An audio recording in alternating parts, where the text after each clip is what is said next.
Hello friends, ફરી એકવાર નવી રેસીપી સાથે શેર કરીશ હરા ભરા કબાબ।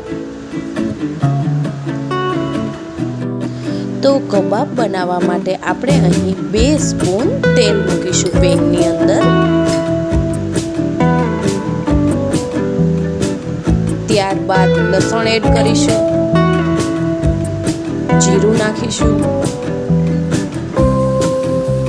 ત્યારબાદ લીલા મરચાં એડ કરવાના છે। બાફેલા વટાણા એડ કરીશું, કેપ્સિકમ નાખીશું, ત્યારબાદ બાફેલી પાલક એડ કરીશું।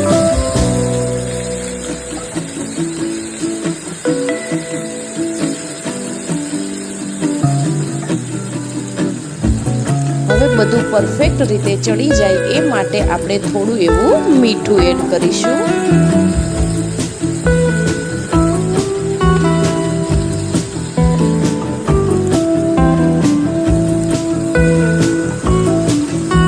તો આપણે અહીં 5 મિનિટ સુધી જ કૂક કરવાનું છે। ત્યારબાદ મિક્સર જારની અંદર ક્રશ કરવા માટે કાઢી લેવાનું છે। ફુદીનાના પાન એડ કરવાના છે। ત્યારબાદ આપણે ક્રશ કરી લેશું। હવે તો પેસ્ટ આપણી અહીં રેડી છે। હવે તેને એક બાઉલની અંદર કાઢી લેશું।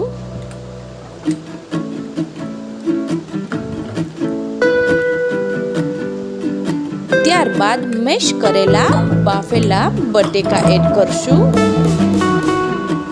બ્રેડ ક્રમ્સ નાખીશું, રોસ્ટ કરેલો ચણાનો લોટ એડ કરવાનો છે।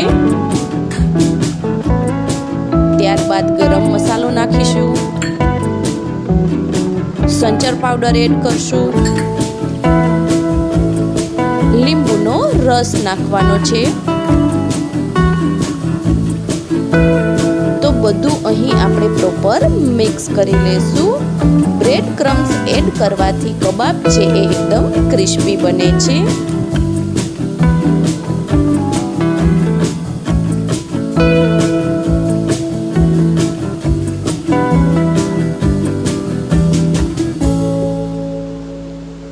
તો આ રીતે હાથમાં તેલ લગાડી અને રાઉન્ડ શેપની અંદર આપણી ટિક્કી છે એ રેડી કરી લેવાની છે।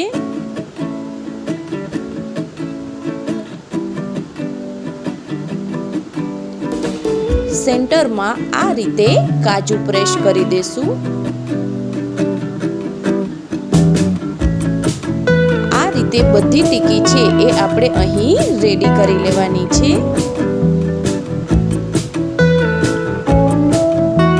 તેલ લગાડવાથી ટિક્કી છે એ હાથમાં ચોટતી નથી।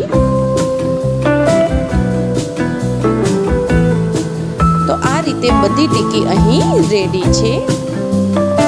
ત્યારબાદ 2 સ્પૂન તેલ મૂકીશું પેનની અંદર।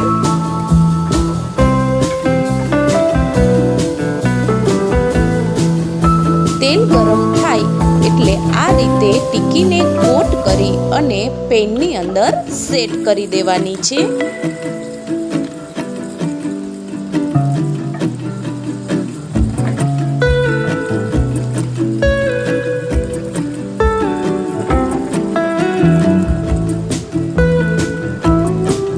ગેસની ફ્લેમને સ્લો રાખવાની છે જેથી આપણી ટિક્કી છે એ એકદમ ક્રિસ્પી થાય।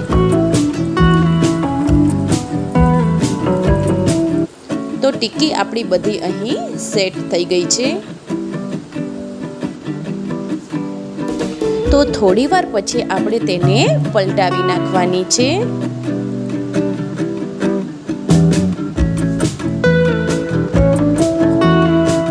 કબાબ માટેની પેટીસ અહીં રેડી છે। હવે આપણે તેને કાઢી લેશું પ્લેટની અંદર। કમેન્ટ કરીને જણાવજો કે તમને મારી આ નવી રેસીપી કેવી લાગી છે। જો તમને મારી આ રેસીપી પસંદ આવી હોય તો લાઈક કરો, શેર કરો એન્ડ સબસ્ક્રાઈબ કરવાનું ભૂલતા નહીં।